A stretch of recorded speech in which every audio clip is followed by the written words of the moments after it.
চায়ের আসল স্বাদ শুধু MDHT প্লাস থেকেই আসবে। মাথায় দেখো লবঙ্গ এলাচ দিয়ে ভরপুর MDHT+ মশলা। MDH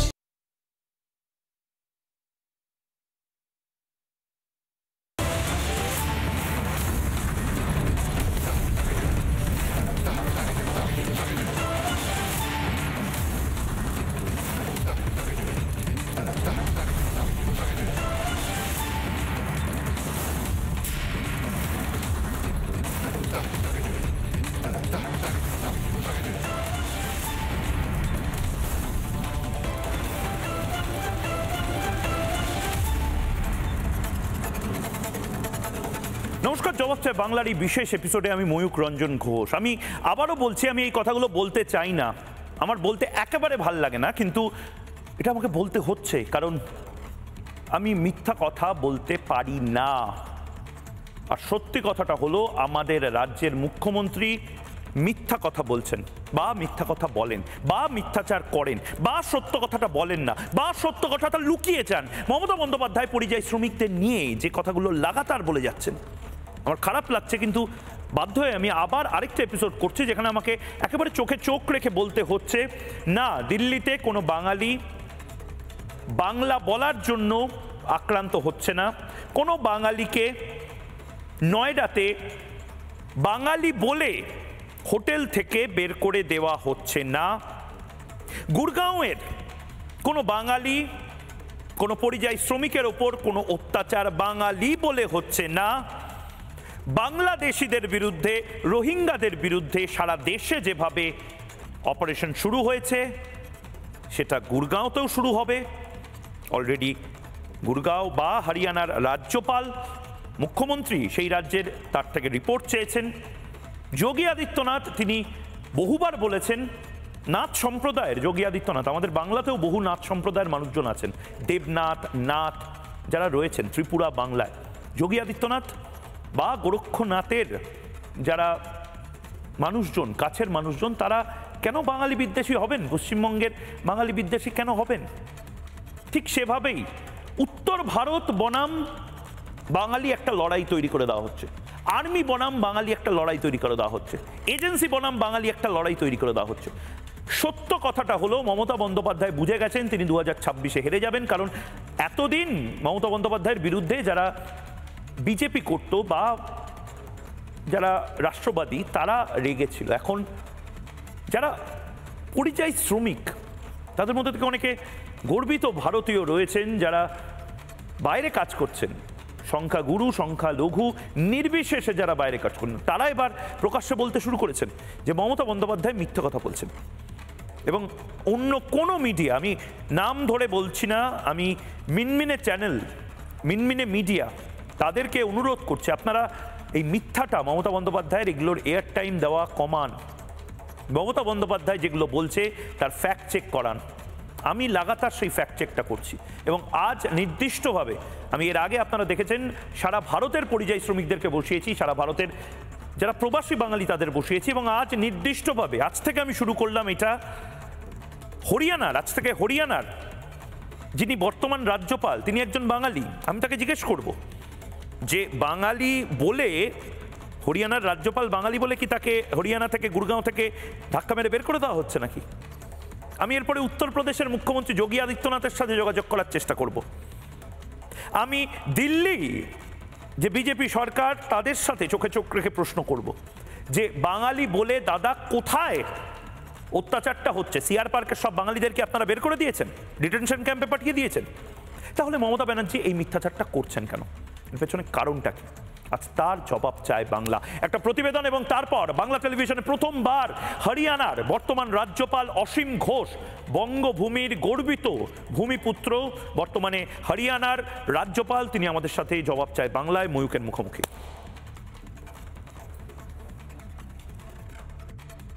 ডেকে নিয়ে যাওয়া হয়েছে জামাই আদর করে, আর আজ তাদের ভাগ্যে জুটছে লাঞ্ছনা আর বঞ্চনা, অত্যাচার, অনাচার।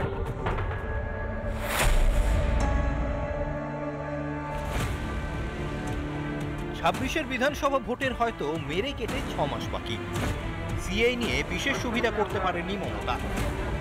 তাই এবার চাই নতুন ইস্যু। তাছাড়া দুর্নীতি থেকে নজর ঘোরানোটাও তো জরুরি শাসক দলের কাছে। তাই ভোটের আগে বাঙালি নিয়ে রাজনীতি শুরু মমতার। শুরু হলো ভিন রাজ্যের বাঙালিদের উপর অত্যাচারের মন গড়া গল্প। ডাবল ইঞ্জিন সরকার, মানে যেগুলো বিজেপির সরকার আছে, যারা কাজ করতে গেছেন তাদের ডিটেনশন ক্যাম্পে আটকে রাখা হচ্ছে। মমতার কথা শুনে বাঙালিদের রক্ত গরম হওয়ারই তো কথা, কিন্তু নিজের ভোট বাঁচাতে মমতা যে মিথ্যা বলছেন সেটা কি বাংলার বাঙালিরা জানে? ভিন রাজ্যে, মূলত বিজেপি শাসিত রাজ্যগুলিতে নাকি বাঙালিরা খুব কষ্টে আছে। সত্যি কি তাই?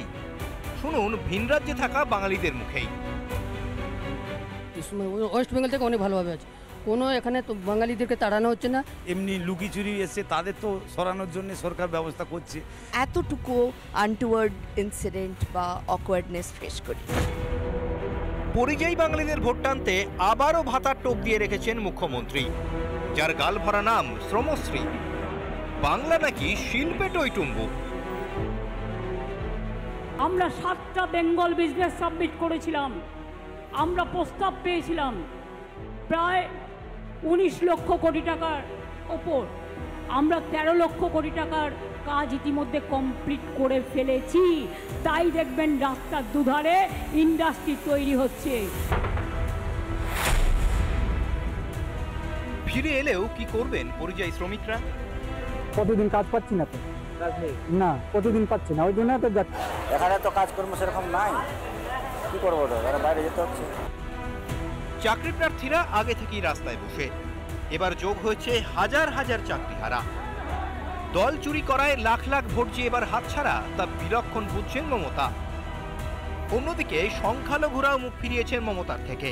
এই অবস্থায় কি তাহলে 22.5 লাখ পরিযায়ী ভোটকেই টার্গেট করছেন মমতা? কিন্তু মিথ্যা ধরা পড়ায় শেষ রক্ষা হবে কি তৃণমূল সরকারের? 26-এই জবাব দেবে বাংলা। রিপাবলিক বাংলা। আজকে জবাব চাই বাংলার মেগা এপিসোড। আজ দুজন ব্যক্তি আমাদের সঙ্গে থাকবেন, শুধু দুজন ব্যক্তি। একজন সিটিং রাজ্যপাল ইতিমধ্যে আমাদের সাথে যুক্ত হয়েছেন, অসীম ঘোষ, হরিয়ানার বর্তমান রাজ্যপাল অসীম ঘোষ আমাদের সাথে, এবং তার পাশাপাশি আমাদের সাথে থাকবেন তথাগত রায়। তথাগত দা, অনেক স্বাগত আপনাকে। তথাগত রায় প্রাক্তন রাজ্যপাল, তথাগত রায় মেঘালয়ের প্রাক্তন রাজ্যপাল, ত্রিপুরার প্রাক্তন রাজ্যপাল, দুটোই অত্যন্ত গুরুত্বপূর্ণ রাজ্য। 7 সিস্টার্সের একটি রাজ্যে এত বছর ধরে তথাগত রায় রাজ্যপাল ছিলেন। তথাগত রায়ের অনুমতি নিয়েই আমি শুরুতে অসীম ঘোষ, প্রথমবার বাংলা টেলিভিশনে অসীম ঘোষ রাজ্যপাল হিসেবে আমাদের সাথে কথা বলবেন, এবং এই বিভিন্ন মিথ্যাচার যেগুলো, সেই মিথ্যাচারগুলো নিয়ে আমরা যেভাবে রিপোর্টিং করেছি, আজ হয়তো সরাসরি রাজনৈতিক তরজায় না গিয়ে অসীম ঘোষ তার সাথে কিছু কথা বলবো। অসীম ঘোষ, অনেক অনেক স্বাগত আপনাকে রিপাবলিক বাংলায়। তিনি বর্তমানে হরিয়ানার, ভাবতে পারছেন, হরিয়ানা, উত্তরপ্রদেশ, হরিয়ানা, সেই হরিয়ানার বর্তমান রাজ্যপাল, সিটিং গভর্নর, এবং হিজ এক্সেলেন্সি অসীম ঘোষ বাংলার ভূমি সন্তান, গর্বিত বাঙালি, এবং গুরুদায়িত্ব পেয়েছেন, জুলাই মাসেই গুরুদায়িত্ব পেয়েছেন, এবং তারপর গোটা হরিয়ানাকে যেভাবে দেখছেন, সেখানকার পরিযায়ী শ্রমিককে, শিল্পকে, সেখানকার টেকনোলজিকে, টেকনিক্যাল অ্যাডভান্সমেন্টকে, এই সমস্ত কিছু আমাদের সাথে ভাগ করে নিতে বাংলা টেলিভিশনে প্রথমবার পূর্ণাঙ্গ সাক্ষাৎকার দিতে চলেছেন হিজ এক্সেলেন্সি মাননীয় গভর্নর, মাননীয় রাজ্যপাল হরিয়ানা রাজ্যের শ্রী অসীম ঘোষ। অসীম দা, অনেক অনেক স্বাগত। প্রথমে আপনাকে মানে হিজ এক্সেলেন্সি অসীম ঘোষ বলবো না, পুরনো সেই অসীম দা, অসীম ঘোষ, যে বাংলাকে হাতের তালুর মতন চেনে, বাঙালি হিসাবে গর্বিত, আবেগপ্রবণ এক মানুষ। তুমি অসীম দাই বলো না, তুমি অসীম দাই বলো।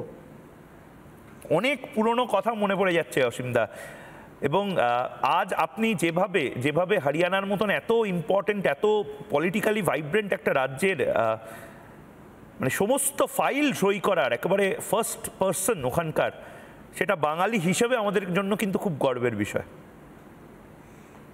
ময়ূক, যখন দায়িত্ব আমাকে রাষ্ট্রপতি দিলেন, বিহ্বলতা এবং আনন্দ কাটিয়ে ওঠার সঙ্গে সঙ্গে আমাকে গ্রাস করলো সেটা হচ্ছে বিরাট দায়িত্বের কথা। এই দায়িত্ব আমি কি সুষ্ঠুভাবে পালন করতে পারবো? কিন্তু আমার একটা সুবিধে ছিল কি, এই দায়িত্ব পাওয়ার কিছুদিন আগে, করোনার আগে, আমার পার্টির একটা থিঙ্ক ট্যাঙ্ক ছিল, যে থিঙ্ক ট্যাঙ্কে আমি চেয়ারম্যান ছিলাম এবং সুদীর্ঘদিন আমি চেয়ারম্যান ছিলাম। যে থিঙ্ক ট্যাঙ্কে বিভিন্ন সিনিয়র আইএএস অফিসার, বিভিন্ন ইন্ডিয়ান ইনস্টিটিউট অফ ম্যানেজমেন্টের প্রফেসর, বিভিন্ন director general of police retired, বিভিন্ন সিনিয়র আইপিএস অফিসার, বিভিন্ন ইউনিভার্সিটির অধ্যাপক, বিভিন্ন লয়ার, এদেরকে নিয়ে আমি একটা কমিটি করেছিলাম। আচ্ছা, প্রায় 7-8 বছর আমি সেই কমিটিটির চেয়ারম্যান ছিলাম, যার ফলে এই সমস্ত বিখ্যাত মানুষদের সঙ্গে যে ইন্টারাকশন হয়েছিল, তাদের সঙ্গে যে এক্সচেঞ্জ অফ ভিউজ দিনের পর দিন হয়েছিল, তাতে আমি যথেষ্ট উপকৃত হয়েছিল। যার ফলে হরিয়ানাতে প্রথমে গিয়ে আমার কোনো সিনিয়র আইএএস অফিসার, কোনো ডিজি বা চিফ সেক্রেটারি, এদের সঙ্গে ভাব বিনিময় করতে বা কথাবার্তা বলতে কোনো অসুবিধা হয়নি। আমি নিশ্চয়ই চেষ্টা করব গুড গভর্নর হতে। এতে এই 3টে অধিকার সম্বন্ধেই কিন্তু তা স্যাটিসফাই হওয়া, তা আমি স্যাটিসফাইড যে এই 3টে অধিকার আমি যদি পাই। কিন্তু অসীমদা, আপনার জন্য আমার একটু টেনশন হচ্ছে, হরিয়ানাতে বেশ দুশ্চিন্তা হচ্ছে আপনার জন্য। আমার মানে আমি যে খবরগুলো পাচ্ছি, আমি বাংলায় রাজনীতিবিদদের যে কথাগুলো শুনছি, তাতে আমি শুনছি হরিয়ানা, উত্তরপ্রদেশে বাংলা বললে নাকি বের করে দেওয়া হচ্ছে। এবার আপনাকে যদি হরিয়ানার রাজভবন থেকে বের করে দেয় বাংলা বলার জন্য, বাঙালি হওয়ার জন্য, সেটা তো খুব ভয়ঙ্কর বিষয়। এরকম কি কোনো ঘটনার সম্মুখীন আপনার রাজ্যে এই মুহূর্তে, হরিয়ানা কর্মস্থলে, এরকম কোনো ঘটনার সম্মুখীন কি আপনি হয়েছেন? বাঙালিদেরকে ওরা কীরকম ভালোবাসে, বা বাংলা বললে কি আপনাকে কেউ চুপ করিয়ে দিয়েছে? 99% এই কথাটা কিন্তু কোনো ভিত্তি নেই। আমি গিয়েই আমার 3rd দিন সোয়ারিং ইনের পরেই রামকৃষ্ণ মিশনে গেছি, ওদের বিভিন্ন বিখ্যাত মন্দিরে গেছি, গুরুদ্বারায় গেছি। তারপরেই আমার ফার্স্ট কাজ হলো চিফ সেক্রেটারি এবং ডাইরেক্টর জেনারেল অফ পুলিশকে ডাকা, হরিয়ানার, তাদের সঙ্গে বসে এই যে বাঙালিদের অত্যাচারের সম্বন্ধে পশ্চিমবঙ্গে যে আলোচনা হচ্ছে, তার ভেরাসিটি, তার সত্যতা সম্পর্কে তাদেরকে জিজ্ঞেস করি। তারা বললেন, দেখুন, আমাদের পক্ষে বাংলাদেশি যারা রোহিঙ্গাদের আমরা সহজেই চিনতে পারি, কিন্তু বাংলাদেশি যারা, তাদেরও ভাষা বাংলা, পশ্চিমবঙ্গবাসী তাদেরও ভাষা বাংলা। এখন বাংলাদেশি এবং পশ্চিমবঙ্গবাসী, তাদেরকে আমরা আমাদের থানার যারা লোয়ার লেভেল অফিসার, একজন সাব ইন্সপেক্টর, একজন ইন্সপেক্টর, একজন অ্যাসিস্ট্যান্ট সাব ইন্সপেক্টর, এরা যখন তাদেরকে ডিল করছেন, তখন অনেক সময় ভুলভ্রান্তি যে হয় না তা নয়, কিন্তু তারা যেটা ইনসিস্ট করে যে তোমাদের ডকুমেন্টস কী আছে দেখাও। এখন এত রকমের গ্যাজেটস এবং মেশিনারি বার হয়ে গেছে যে সহজেই বোঝা যায় যে এটা ফেক, এটা জাল নাকি। যেখানে জাল এবং ফেক ডকুমেন্টস তৈরি করা হয়েছে, যদিও সে পশ্চিমবঙ্গে অনেক দিন রয়েছে, তখন তাকে অন্যভাবে ডিল করছে। খালি বাংলা বললে পরেই যে হচ্ছে তা নয়। হরিয়ানার আমাকে চিফ মিনিস্টার বলেছেন, চিফ মিনিস্টার উনি স্টেটমেন্টও করেছেন এই ব্যাপারে। চিফ সেক্রেটারি এবং ডিজি বললেন যে এত লোক কলকাতায় থাকে, বাঙালিরা তাকে ভালোবাসে, তাদের পরিষেবা পায় পশ্চিমবঙ্গবাসী, এবং হরিয়ানার বিভিন্ন ডিস্ট্রিক্টে প্রচুর বাঙালি থাকে, যারা বড় বড় চাকরি করছে, যারা ঠিক, প্রচুর মহিলা ডাক্তার রয়েছেন, প্রচুর বাঙালি ডাক্তার রয়েছেন, তারা কখনো তো এই কমপ্লেন করে না। তারা, আমরা বাঙালিরা বা পশ্চিমবঙ্গের মানুষ, আমরা ডাবল ইঞ্জিনের স্বাদ পাইনি। অর্থাৎ কেন্দ্র এবং রাজ্য, সেখানকার সরকার এক। আমরা প্রতিদিন, আমি কিছুক্ষণ পরেই প্রাক্তন রাজ্যপাল তথাগত রায়ের সাথেও কথা বলবো, তথাগত দাও আপনার কথা বলছিলেন, যে খবরের কাগজে, বাংলার প্রতিটি খবরের কাগজে আমরা প্রতিদিন দেখি আজ প্রধানমন্ত্রী নরেন্দ্র মোদী অসমে সেমিকন্ডাক্টর প্লান্ট বানাচ্ছেন, আজ ওড়িশায় এত বড় রাস্তা হচ্ছে, কাল হয়তো হরিয়ানাতে সাইবার সিটিতে আরও 5টা বিদেশি কোম্পানি আসছে। মানে যে উন্নয়ন, ইনফ্রাস্ট্রাকচার, এর যে স্বাদটা, এটা আমরা দেখতে পাইনি আমাদের পশ্চিমবঙ্গে এখন অবধি পুরো দমে। কিন্তু হরিয়ানাতে আমাদের ছেলেমেয়েরা চলে যাচ্ছে। আপনি যেমনটা বললেন, গুরগাঁওতে প্রতি অফিসে যদি একবার করে যাওয়া যায় 10টা করে বাঙালি পাওয়া যাবে, প্রতি অফিসের সিইওর মধ্যে থেকে একজন করে বাঙালি পাওয়া যাবে। মানে আমি বলছি হরিয়ানাটা কেমন দেখছেন আপনি এই মুহূর্তে? 1966 সালে পাঞ্জাব থেকে হরিয়ানা আলাদা হয়। আমি 76 সালে ইমার্জেন্সির সময় আমার সাবজেক্টে একটা অল ইন্ডিয়া কনফারেন্সে একটা পেপার পড়তে গেছিলাম চণ্ডীগড়ে। তখন হরিয়ানার যে স্বাস্থ্য, হরিয়ানার যে সামাজিক এবং অর্থনৈতিক যে ছবিটা আমি পেয়েছিলাম, তাতে কোনোদিন ভাবিনি যে হরিয়ানার এরকম একটা স্প্লেন্ডিড অ্যাচিভমেন্ট করবে বিভিন্ন ক্ষেত্রে। আজকে তুমি হরিয়ানাতে তুমি যদি যাও, বিভিন্ন জেলাতে 22টা জেলা তুমি যদি যাও, কি অফুরন্ত মনের বল নিয়ে সাধারণ লোক কাজ করছে। কোনো বিরোধ নেই, কোনো ঝগড়াঝাটি নেই, কোনো ল অ্যান্ড অর্ডারে বিশেষ কোনো প্রবলেম নেই, এবং রাস্তাঘাট একদম মসৃণ। আমি এই 1.5 মাসে অন্তত 8টা ডিস্ট্রিক্ট আমি ঘুরেছি হরিয়ানার। 22টা ডিস্ট্রিক্টের মধ্যে 8টা ডিস্ট্রিক্ট ঘুরেছি। এই 8টা ডিস্ট্রিক্টে আমি যেখানেই যাই, আমার ইউনিভার্সিটির কাজ, ভাইস চ্যান্সেলরদের সঙ্গে মিটিংয়ের পরে আমি সাধারণত করি, আমি প্রাইমারি স্কুল ভিজিট করি, আমি local primary health centre visit করি। তুমি অবাক হয়ে যাবে এবং আমার চোখ ফেটে জল বার হয় যে ওদের যে ইনফ্রাস্ট্রাকচার প্রাইমারি স্কুলের, ওদের যে প্রাইমারি হেলথ সেন্টারের যে মানে ডাক্তার রয়েছেন, বেড রয়েছেন, নার্স রয়েছে, এত বিরাট বড় ইনফ্রাস্ট্রাকচার, আমার ভাবলে যে অবাক হয় যে আমি যে রাজ্য থেকে এসেছি সেই রাজ্য কি এইরকম ইনফ্রাস্ট্রাকচার করতে পারে না। এবং সবচেয়ে আশ্চর্যজনকভাবে আমরা যারা রাজনীতি অর্থনীতির যারা ছাত্র, আমরা বরাবর বইতে পড়ে এসেছি যে একটা রাজ্য বা একটা দেশকে উন্নতি করতে গেলে পরে রাজনৈতিক স্থিতিশীলতা, পলিটিক্যাল স্টেবিলিটি খুব দরকার। আমাদের আপনি ভাবুন তো, 77 সাল থেকে পলিটিক্যাল স্টেবিলিটি ছিল। লেফট ফ্রন্টের আমলেও বাংলাতে পলিটিক্যাল স্টেবিলিটি ছিল। আমাদের 1911 সালে যে পরিবর্তন হলো সেখানেও পলিটিক্যাল স্টেবিলিটি নিয়ে সরকার চলছে। একদিকে পলিটিক্যাল স্টেবিলিটি, একদিকে হিউজ পশ্চিমবঙ্গ পার্টিশনের পরেও একটা পোর্ট, একটা সাউথ ইস্টার্ন রেলের হেডকোয়ার্টার্স, একটা কয়লা লোহা শীষ দেওয়া দূরত্বে, আমাদের স্কিল লেবার, আমাদের ইংলিশ নোয়িং পপুলেশন, আমাদের ছাত্ররা সায়েন্স, কমিউনিকেশন, আইটি, ম্যাথামেটিক্স, এত ভালো ভালো ছাত্র, সেই রাজ্যটার আছে কি অবস্থা। আমার চোখ ফেটে জলবার হয় যখন এইরকম একটা ডেভেলপ স্টেটে যায়। কি এগ্রিকালচার ফিল্ডে, কি এডুকেশন হাবে, কি স্পোর্টসে, কি পার ক্যাপিটা ইনকামের, কিংবা ন্যাশনাল সিকিউরিটি তাদের যে কন্ট্রিবিউশন, আর্মড ফোর্সেসে তারা যেভাবে দরদ দিয়ে তারা পার্টিসিপেট করে, এ ভাবলেই আমার সত্যি আনন্দ হয় যে এইরকম একটা রাজ্যে আমি কাজ করার সুযোগ পেয়েছি। অচিন্ত ঠিক এই জায়গা থেকে আমার বক্তব্য, আমি হরিয়ানাতে এসেছি, হরিয়ানা মানুষদের, অসীমদা ঠিক এই জায়গা থেকে আমার বক্তব্য, হরিয়ানার মানুষদের সেবা করার জন্য। আপনি প্রধানমন্ত্রী নরেন্দ্র মোদীর ভাষণ নিশ্চয়ই শুনেছেন যখন তিনি কলকাতায় এলেন, দমদমে এলেন। প্রধানমন্ত্রী নরেন্দ্র মোদী একটা কথা দমদমে এসে বলেছিলেন, উনি দমদমকে কিভাবে দেখতে চান। একটা সময় দমদম ইন্ডাস্ট্রিয়াল হাব হিসাবে বিখ্যাত ছিল। অসীম ঘোষ বর্তমানে হরিয়ানার রাজ্যপাল, তিনি ভূমিপুত্র হাওড়ার।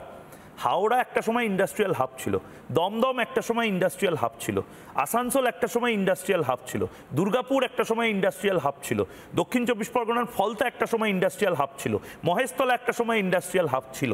বাঙালিরা ভুলেই গেছে, আমার পরের যে প্রজন্ম, আমার বয়স অনেক কম, আমার পরের যে ভাই বোনেরা যারা পরের প্রজন্ম, তারা এখনো জানেই না যে একটা সময় ম্যানচেস্টার অফ দ্য ইস্ট হয়তো এই কলকাতায়, পশ্চিমবঙ্গ ছিল বড় বড়। আজকে যে ছেলেমেয়েরা হরিয়ানা, দিল্লি, মুম্বাইতে কাজ করতে যাচ্ছে, যে বড় বড় কোম্পানিগুলো এমএনসি, সেগুলো সব হেডকোয়ার্টার আমাদের কলকাতায় ছিল।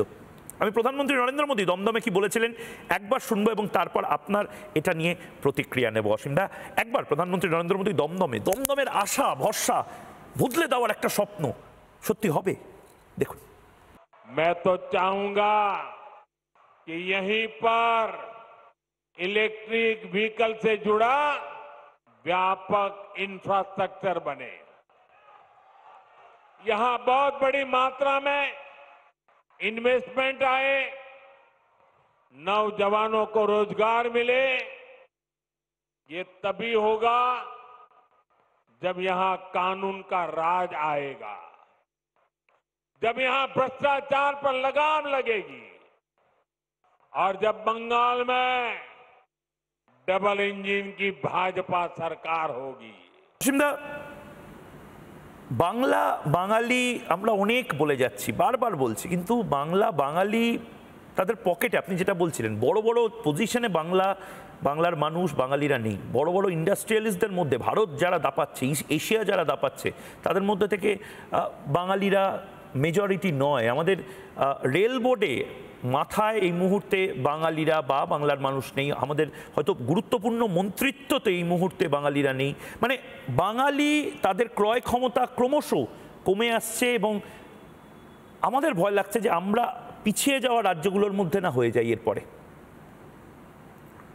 কোনো দেশ বা কোনো রাজ্য ক্ষয়রাতি করে কিন্তু বেশি দিন রাজনৈতিক ফায়দা তুলতে পারে, কিন্তু বেশি বড় হতে পারে না। আমরা যে আমাদের জিএসটি থেকে বিভিন্ন সোর্স থেকে আমাদের রাজ্যের যে রোজগার, যেটা সেই রোজগারটা যদি ক্যাপিটাল ইনভেস্টমেন্ট যদি না হয়, যদি ন্যাশনাল ক্যাপিটাল আমরা যদি তৈরি না করি, ইনফ্রাস্ট্রাকচারের উপর জোর যদি না দিই, তাহলে সেই রাজ্য কিন্তু বড় হতে পারে না। এই জিনিসটা আমাদের কিন্তু বুঝতে হবে। হরিয়ানার সবই যে খুব ভালো দিক আমি তা বলবো না। হরিয়ানাতে টিভির সংখ্যা বাড়ছে, পরিযায়ী শ্রমিকরা যেখানে গিয়ে থাকছে, কনসেন্ট্রেট করছে, সেখানে অপরিসর ঘরে তারা থাকে। আমাদের ওখানে মোদিজির একটা প্রোগ্রাম, যে এই টিভিকে কিন্তু 2025 সালের ডিসেম্বরের মধ্যে হরিয়ানা থেকে তাকে রিমুভ করতে হবে। এবং আমরা যারা বিশিষ্ট ব্যক্তি হরিয়ানার, আমরা প্রতিজ্ঞা করেছি যে আমরা সকলে 5 জন করে টিবি পেশেন্টকে আমরা আমাদের অ্যাডপ্ট করব।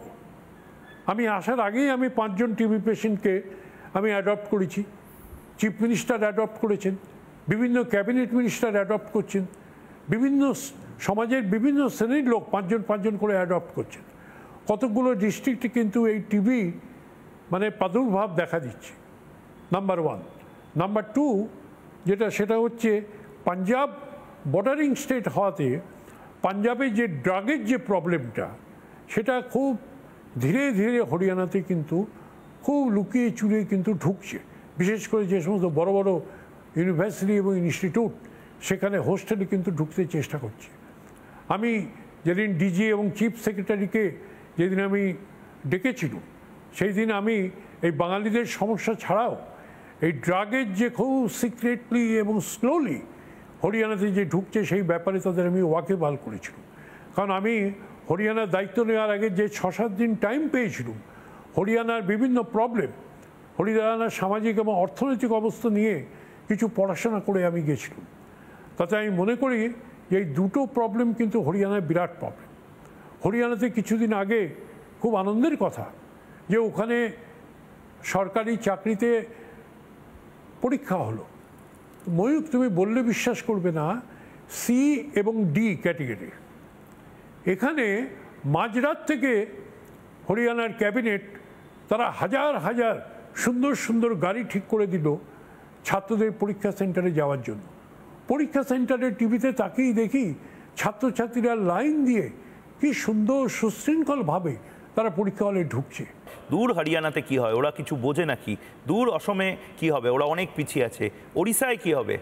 একটা সময় দেখলাম যে এই সমস্ত রাজ্যগুলোতে ভয়ঙ্কর উন্নয়ন হচ্ছে এবং হয়তো তারা আমাদের থেকেও কানের পাশ দিয়ে এগিয়ে যাচ্ছে, আর আমরা পেছনের দিকে থেকে যাচ্ছি। ভয়ঙ্কর অবস্থা। আমাদের ছেলেমেয়েগুলো সব তো গুড়গাঁওতে চলে যাচ্ছে ছোট ছোট চাকরি নিয়ে। মানে কেন পরিযায়ী শ্রমিক এত যাবে? আমি মনে করি যে আমাদের যে রাজনৈতিক দিক থেকে যে দেউলিপনা, সেই দেউলিপনাতে কিন্তু আমরা ভারতবর্ষে খুব উচ্চ স্তরে চলে গেছে। ভিশনলেস লিডারশিপ, এই লিডারশিপ যদি পশ্চিমবঙ্গে তারা অনেক কিছু করতে পারত, কিন্তু তারা করলো না। এই একটা জেনারেশন, দুটো তিনটে জেনারেশন প্রায় ক্ষতিগ্রস্ত হয়ে গেল। আজকে হরিয়ানার যে জিএসটি কালেকশন, এই জিএসটি কালেকশন হিউজ। আজকে হরিয়ানা যে ঋণটা করে, সেই ঋণটা হরিয়ানা একটা বিরাট পোর্শন তারা ক্যাপিটাল ফরমেশনে তারা খরচা করে। এই জিনিস তো পশ্চিমবঙ্গে আমরা ভাবতে পারি না। আজকে যে ঋণ করি আমরা পশ্চিমবঙ্গে, সেই ঋণ আমরা তো খরচা হয়ে যায় ক্যাপিটাল ফরমেশনে নয়, আমরা মাইনে দিয়ে, ইন্টারেস্ট দিয়ে, পেনশন দিয়ে আমাদের শেষ। তো আমি মনে করি যে আমার খুব অ্যাবাইডিং ফেথ, আমার বিরাট বিশ্বাস আছে যে বাঙালিরা এই অন্ধকার থেকে তারা আলোর পথ তারা খুঁজে পাবে। কারণ বাঙালিরা অনেক চ্যালেঞ্জের সম্মুখীন হয়েছে, পার্টিশানে দিন থেকে তাদের দুঃখের দিন শুরু হয়েছে।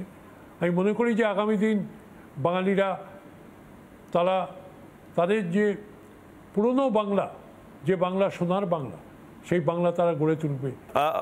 মাননীয় রাজ্যপাল অসীম ঘোষ, হরিয়ানার রাজ্যপাল, আমার শেষ প্রশ্ন আপনাকে। আমি আপনাকে দীর্ঘদিন ধরে জানি এবং আমি জানি যে অসীম ঘোষের মতন আবেগপ্রবণ মানুষ খুব কম আছে, অসীম ঘোষের মতন ইমোশনাল মানুষ খুব কম আছে। অসীম ঘোষকে যদি এটা আমি জানি না একজন সিটিং রাজ্যপালকে, মহামহিম রাজ্যপালকে এভাবে বলা যায় কিনা, কিন্তু অসীম ঘোষের মতন ইমোশনাল ফুল কম আছে। শেষ আমার বক্তব্য, আপনি খুব ভালো থাকুন, কিন্তু বাংলার জন্য, আপনার মাতৃভূমির জন্য আপনার কি মেসেজ থাকবে? সব গভর্নরেরই কিছু ডিসক্রিশনারি গ্র্যান্ট থাকে খরচ করার। আমি 65% ওই ডিসক্রিশনারি গ্র্যান্টস আমি হরিয়ানার জন্য খরচা করি। 35% আমার ডিসক্রিশনারি গ্র্যান্ট আমি এখানকার যেসব সেবামূলক সংস্থা আছে, বেলুর মঠ আছে, ভারত সেবাশ্রম আছে, বিভিন্ন এখানে দুস্থ গরিব ছেলেমেয়েরা রয়েছে, যে কোনো রাজনৈতিক দলের, আমি তাদের চেষ্টা করব সাহায্য করতে আমার সীমিত ক্ষমতার মধ্যে দিয়ে। বিভিন্ন লাইব্রেরি রয়েছে, যে লাইব্রেরিগুলো ধুঁকছে আজকে, সেই লাইব্রেরিগুলোতে আমি আমার সাধ্যমতো সাহায্য করতে চেষ্টা করব। অসীম দা, আমার শেষ প্রশ্ন আপনাকে।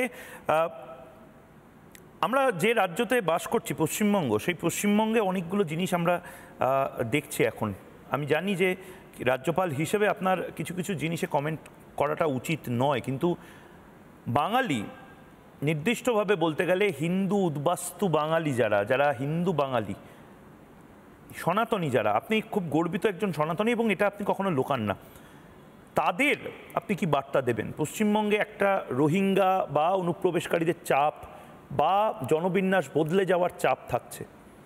হিন্দু বাঙালিদের উদ্দেশ্যে, আপনার মতন ভদ্রলোক বাঙালিদের উদ্দেশ্যে আপনার কি মেসেজ থাকবে? দেখো ময়ূর,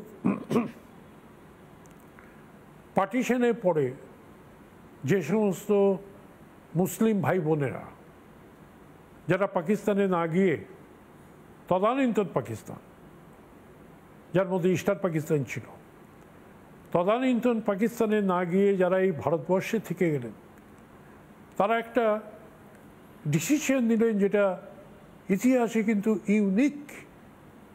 ইউনিক এক্সাম্পল। এর আগে যারা মুসলিমরা ছিলেন রাশিয়াতে, জারিস রাশিয়াতে, তারা পারসিকিউটেড হয়েছে। যারা ফিলিপিন্সে ছিলেন, সেখানেও তারা একটা আনইভেন একটা সোসাইটিতে তারা বাস করত। এখানে অন্যান্য ব্রিটিশ পিরিয়ডে যারা ছিলেন মুসলিম, তারা ওখানে সেপারেট ইলেকটোরেটের মাধ্যমে তাদেরকে আলাদা করে রাখা হয়েছিল, মেন স্ট্রিমের সঙ্গে তারা আসতে পারেনি। কিন্তু 47 সালে পরে যে সমস্ত মুসলমান ভাই বোনেরা যারা এই ভারতবর্ষকে ভালোবেসে থেকে গেলেন, তারা আমাদের ভারতবর্ষের সিটিজেন।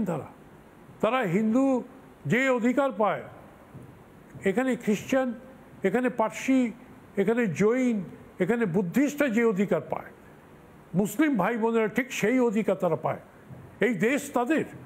সুতরাং আমি মনে করি না যে মুসলিম যারা বাইরে থেকে আসছে তাদের আমরা কিভাবে আইডেন্টিফাই করব। এই দেশ তো ভাগার হতে পারে না, এই দেশটা তো হতে পারে না এমন একটা দেশ যেখানে সকলে আসবে।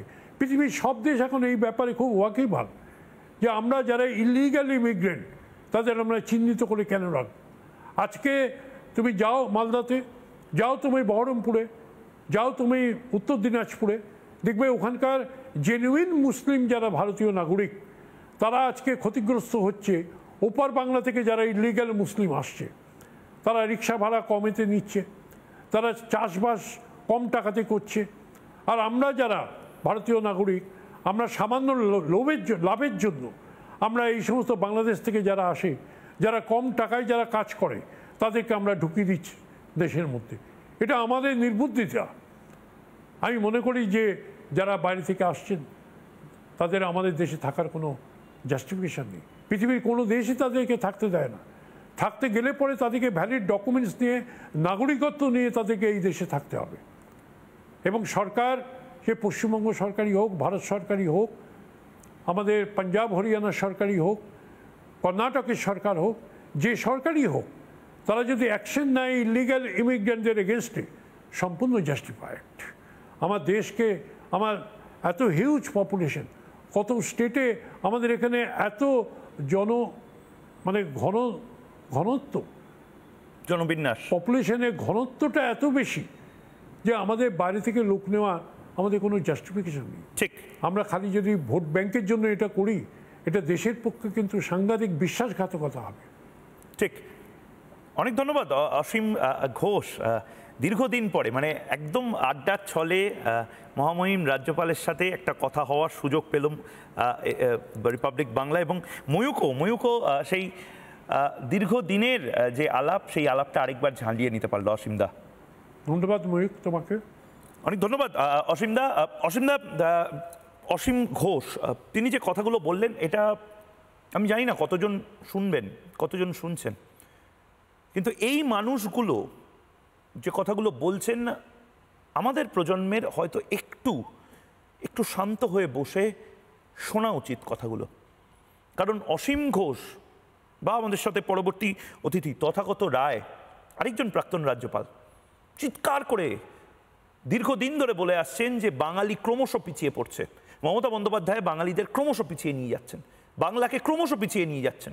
যে রাজ্যের রাজ্যপাল এখন অসীম ঘোষ, হরিয়ানার গুরগাঁওয়ের হোটেলগুলোতে বিভিন্ন ছোট ছোট কাজ নিয়ে আমাদের বাংলার ছেলেমেয়েরা চলে যাচ্ছে, এর জন্য বিতর্কের সৃষ্টি হয়েছিল।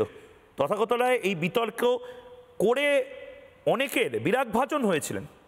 তথাগত রায়ের সাথে এরপর কথা বলবো, কিন্তু তার আগে দেখে নি পরিযায়ী শ্রমিক যারা আমাদের বাংলার, যারা আমাদের ভূমিপুত্র, তারা নিজের বাড়ির ভাত আর ডালটা খেতে পারে না, মা বাবা স্ত্রী ছেলেমেয়ের সাথে থাকতে পারে না, তাদেরকে হয় হরিয়ানা চলে যেতে হয়, নয় দিল্লি চলে যেতে হয়। আর মমতা বন্দ্যোপাধ্যায় তাদের নিয়ে রাজনীতি করেন। আর ফিরিয়ে আনার কথা বললে বলেন 5,000 টাকা দেবো, চলে এসো, এখানে অন্যান্য জিনিসপত্র তো আছে। মস্করা করছেন মমতা বন্দ্যোপাধ্যায়। দিদি দেখেন আমাদের কত কষ্ট, আমরা টাকা পাবো না, আপনার সেই মাস্তানদেরকে টাকা দিচ্ছেন 5,000 করে ভোট করানোর লেগে। আমরা চটি চাটা খাচ্ছি না মাস্তানদের রকম টিএমসির, আমরা যা খাচ্ছি কষ্ট করে খাচ্ছি, খাটা খাচ্ছি দিদি, দেখেন খাটা খাচ্ছি আমরা, আমাদের লাগবে না দিদি গো, আমরা চটি চাটা না, তোমার মেহনত করা মানুষ। মমতা দিদি তোমার মাস্তানদেরকে দাও গা, টিএমসির মাস্তানদেরকে আমরা খাবো না। আলোচনার দ্বিতীয় ভাগে এই মুহূর্তে আমাদের সঙ্গে রয়েছেন তথাগত রায়, প্রাক্তন রাজ্যপাল ত্রিপুরার, মেঘালয়ার, এবং দীর্ঘদিন ধরে যে আন্দোলনটার সাথে যুক্ত, বাংলাকে, যে বাংলা আমাদের ছিল, যে ঋতগৌরব আমাদের ছিল, সেটাকে আবার যেন পুনরুদ্ধার করা যায়। তথাগতদা, যেটা শুরুতে অসীম ঘোষ, এখন বর্তমানে হরিয়ানার রাজ্যপাল, আপনার দীর্ঘদিনের সহযোদ্ধাই বলা যায়। অসীম ঘোষ যে কথাগুলো বলছিলেন, মানে হরিয়ানার যে ডেভেলপমেন্ট বা এই মুহূর্তে ইনফ্রাস্ট্রাকচার, হরিয়ানাতে এত পরিযায়ী শ্রমিক বাঙালি হিসেবে কাজ করছেন, সেগুলো দেখে গা রিরিজ করছে। অসীমদার কি বলবেন? অসীমদার যে কথাগুলো বলছিলেন, অসীমদার কথাটার জের ধরে আমি বলি যে হরিয়ানায় আমার খুব ঘন ঘন যাওয়া হয় না, তবে দিল্লিতে যাওয়া হয়, এবং দিল্লি গেলে পরে গুড়গাঁও যাওয়া হয়। গুড়গাঁওটা হরিয়ানার মধ্যে, প্রত্যেকবার যখন গুড়গাঁও যাই, গুড়গাঁও বা গুরুগ্রাম যখনই যাই তখনই দেখতে পাই শহরটা আরেকটু বড় হয়েছে, আরেকটু উন্নত হয়েছে, আরও কিছু নতুন ফ্যাসিলিটি যাকে বলে সেগুলো যোগ হয়েছে। এই জিনিসটা আমি প্রত্যেকবার দেখতে পাই। আর কলকাতায় ফিরে এসে দেখতে পাই 1 বছর আগে কলকাতা যেরকম ছিল তার থেকে যেন আরেকটু খারাপ হয়েছে, আরেকটু বিকৃত হয়েছে। এই ধরনের জিনিস দুটো রাজ্যের মধ্যে তুলনা করলে সবসময় দেখতে পাওয়া যায়। হরিয়ানায় সাধারণ মানুষ রাজনীতি নিয়ে মাথা ঘামায় না, কারণ তাদের সকলে চাকরি বাকরি আছে, কাজকর্ম আছে, তারা তাই নিয়েই ব্যস্ত থাকে। হরিয়ানায় শিল্প হচ্ছে ঝড়ের গতিতে এবং সেখানে শিল্প হবার ফলে প্রচুর মানুষ আসছেন বিভিন্ন জায়গা থেকে। তাদের গৃহভৃত্য দরকার হচ্ছে এবং গৃহভৃত্য সাপ্লাই করছে কে? পশ্চিমবঙ্গ। গৃহভৃত্য সাপ্লাই করছে পশ্চিমবঙ্গ। এবং এদের মধ্যে একটা বিরাট অংশ আছে যারা বাংলাদেশি অনুপ্রবেশকারী, এবং সেটা আমাকে হরিয়ানা বিশেষ করে গুড়গাঁও নিবাসী অনেক বাঙালি বলেছেন যে এদের বাংলা বলার ধরন দেখেই বোঝা যায় এরা পশ্চিমবঙ্গের লোক নয়। পশ্চিমবঙ্গের বাঙালিরা তো কোনো উন্নতি দেখতে পাচ্ছি না। পশ্চিমবঙ্গের বাঙালিরা তো এখানে অবনতি দেখছে, খালি কারখানা বন্ধ হচ্ছে। আমার যতদূর ধারণা, একটা ইদানিং একটা পরিসংখ্যান দেখছিলাম যে এই মমতার রাজত্বে মোটামুটি 1002-এর বেশি কারখানা বন্ধ হয়েছে, প্রায় 6500। সিপিএম এর 34 বছরের রাজত্বে কারখানা বন্ধ হয়েছিল, সেটার সংখ্যা 60,000-এর কাছাকাছি। তো পশ্চিমবঙ্গের বাঙালিরা আর কি বলবে? তারা মাথায় চাপড় মারা ছাড়া আর কিছু করতে পারে না। তথাকথিত একটা জিনিস, মানে সিরিয়াস একটা জিনিস ভাবার বিষয়, সেটা হলো মমতা বন্দ্যোপাধ্যায় যে টানা মিথ্যাচারটা করে যাচ্ছেন এবং এমন কিছু কিছু রাজ্য নিয়ে করছেন, এটা রাজ্যতে দ্বন্দ্ব লাগিয়ে দিতে পারে। এবং আমি দেখলাম যে নরেন্দ্র মোদীকে নিয়ে যখন তিনি আক্রমণ করছিলেন তখন বলছিলেন যে মহারাষ্ট্র চোর। একবার যদি একটু বলেন যে এই মুহূর্তে বাংলার প্রবলেমটা এটা, মানে আমি কি বলবো, বাংলার প্রবলেম তো একটা নয়, কিন্তু মমতা ব্যানার্জির প্রবলেম একটাই, সিঙ্গল পয়েন্ট এজেন্ডা, যে আমার পরবর্তী নির্বাচনটা জিততে হবে, আর কিচ্ছু এসে যায় না। এবং তার জন্য যা যা করা দরকার, যত রকম অপকর্ম করা দরকার, সব কিছু করতে উনি রাজি। যে জন্য আমি মমতা ব্যানার্জিকে সিপিএম এর মেধাবী ছাত্রী বলি। যেভাবে সিপিএম পশ্চিমবঙ্গকে নষ্ট করেছে সেই কাজটা মমতা ব্যানার্জি এগিয়ে নিয়ে চলেছেন। সেই একই রকম দলবাজি, একই রকম পুলিশ প্রশাসনকে অপব্যবহার, একই রকম আইন শৃঙ্খলাকে জলাঞ্জলি দেওয়া এবং সব রকমভাবে রাজ্যটাকে একটা বিশৃঙ্খলার দিকে নিয়ে যাওয়া, এতে কেউ কখনো আকৃষ্ট না হয় এই রাজ্যে আসবার জন্য। বাংলার চাকাটা ঘুরবে কি করে? আমার প্রথম সাজেশন হবে এই রাজ্যটাকে রাজনীতি মুক্ত করা, পুলিশকে রাজনীতি মুক্ত করা। এখানে লগ্নি করবার জন্য প্রলুব্ধ করতে হবে। ওই ডিসেম্বর মাসে কয়েকজনকে ডাকলাম, তারা এলেন, তারা খুব খেলেন, মমতা ব্যানার্জির পিঠ চাপড়ে দিলেন, সকলে মিলে দন্ত বিকাশ করে ছবি তুললেন, তারপরে শেষ হয়ে গেল। এতে হবে না। তার আগে সিপিএম এর আমলে বুদ্ধদেব ভট্টাচার্য ডেস্টিনেশন ওয়েস্ট বেঙ্গল করতেন, তাতে কি হয়েছে? কিছুই হয়নি। তথাকথিত যেহেতু আপনি বলছিলেন যে শিল্প আনার জন্য একটা প্রপার অ্যাম্বিয়েন্স দরকার হয়, প্রপার কেয়ার দরকার হয়, একদম বাচ্চাকে যেরকমভাবে নারিশমেন্ট দরকার সেরকমভাবে শিল্পের নারিশমেন্ট দরকার। আমার মানে এটা আমি লোভ সামলাতে পারছি না। কিছুদিন আগেই প্রধানমন্ত্রী নরেন্দ্র মোদী যখন গুজরাটে খুব বড় কিছু সেমিকন্ডাক্টর প্লান্ট এবং গাড়ির কারখানা তার উদ্বোধনের সময় বলছিলেন যে আমি অ্যাকচুয়ালি একটা সময়, মানে প্রধানমন্ত্রী নরেন্দ্র মোদী যখন মুখ্যমন্ত্রী তখন তিনি বলছিলেন যে এই টাটাকে যেরকমভাবে 1 টাকায় সানন্দে নিয়ে আসা হয়েছিল, জাপানিজ গাড়ি যেগুলো রয়েছে এই সুজুকির মতন যে কোম্পানিগুলো, তাদেরকে আনার জন্য উনি কি না করেছিলেন। আমি একবার যদি পিসিআরকে বলি, প্রথমে প্রধানমন্ত্রী নরেন্দ্র মোদী যে কথাটা বলেছিলেন যে অপরচুনিটির কিন্তু অভাব নেই, মানে মোদী বার্তা দিচ্ছেন বাংলার মুখ্যমন্ত্রীকেও। নরেন্দ্র মোদী বলছেন যে প্রত্যেক রাজ্যকে আমি বলছি আকাশ খোলা রয়েছে, চলে এসো, অপশন নিজেরা হাতে হাত রেখে এই আমেরিকা হাওয়া হয়ে যাবে যদি ভারত সবাই একসাথে কাজ করতে শুরু করে। প্রধানমন্ত্রী নরেন্দ্র মোদী রাজ্যগুলোকে কি মেসেজ দিয়েছিলেন শুনবো। मैं तो चाहूंगा कि यहीं पर इलेक्ट्रिक व्हीकल से जुड़ा व्यापक इंफ्रास्ट्रक्चर बने। यहां बहुत बड़ी मात्रा में इन्वेस्टमेंट आए, नौजवानों को रोजगार मिले। ये तभी होगा जब यहां कानून का राज आएगा, जब यहां भ्रष्टाचार पर लगाम लगेगी और जब बंगाल में डबल इंजन की भाजपा सरकार होगी। এই গাড়ি যেমনি গুজরাটে কারখানা তৈরি হয়েছে তেমনি বিশাল সংখ্যায় গাড়ির কারখানা হয়েছে তামিলনাড়ুতে। ঠিক, তামিলনাড়ু তো বহুদিন ধরে ডিএমকে শাসিত, তারা তো বিজেপিকে আদৌ পছন্দ করে না, কিন্তু তবু তারা তামিলনাড়ুতে যাচ্ছে। কেন যাচ্ছে? কারণ তামিলনাড়ুতে আইন শৃঙ্খলা আছে, তামিলনাড়ুতে শিল্পের মতন ব্যবস্থা আছে, সেখানে যে অসাধুতা নেই, সেখানে যে ভ্রষ্টাচার নেই এমন কথা আমি বলবো না, কিন্তু তা থাকা সত্ত্বেও একটা শিল্পপতি যা চান তার প্রত্যেকটা উপাদান। এম.কে. স্ট্যালিন তামিলনাড়ুর মুখ্যমন্ত্রী, তিনি রোলস রয়েসের সামনে ছবি দিয়ে ঘোষণা করছেন যে ভারতবর্ষের এটা গর্ব, তামিলনাড়ুর এটা গর্ব যে রোলস রয়েস এখন ইন্ডিয়াতে ম্যানুফ্যাকচারিং তৈরি করছে। আমি মমতা বন্দ্যোপাধ্যায়কে কোনোদিন এরকম ছবি দেখতে পাবো কিনা আমি জানি না, যে বিএমডব্লিউ পশ্চিমবঙ্গে ম্যানুফ্যাকচারিং হাব করছে, মার্সিডিজ করছে বা জ্যাগুয়ার করছে। প্রশ্নই ওটা না করুন, রাজনীতিটাই জীবন নয়, কিন্তু পশ্চিমবঙ্গে যে জিনিসটা সিপিএম করে গেছে এবং সেটাকে পুরো রাজ্যে আরো ভালো করে পরিব্যাপ্ত করেছে তৃণমূল, সেখানে রাজনীতিটাই জীবন, রাজনীতি ছাড়া আর কোনো জীবন হয় না।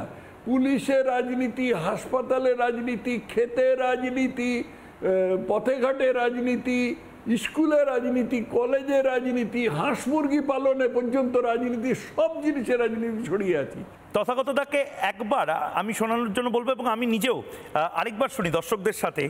গুজরাটে প্রধানমন্ত্রী নরেন্দ্র মোদী যখন মুখ্যমন্ত্রী ছিলেন খুব সুন্দর করে বলেছেন, আমি সেটা পুরোটা শোনানোর জন্য বলবো পিসিআরকে। তিনি বলছেন যে জাপানিজদের অ্যাট্রাক্ট করার জন্য, তখন যে যা বলছে আমি সেগুলোই শুনে নিচ্ছি।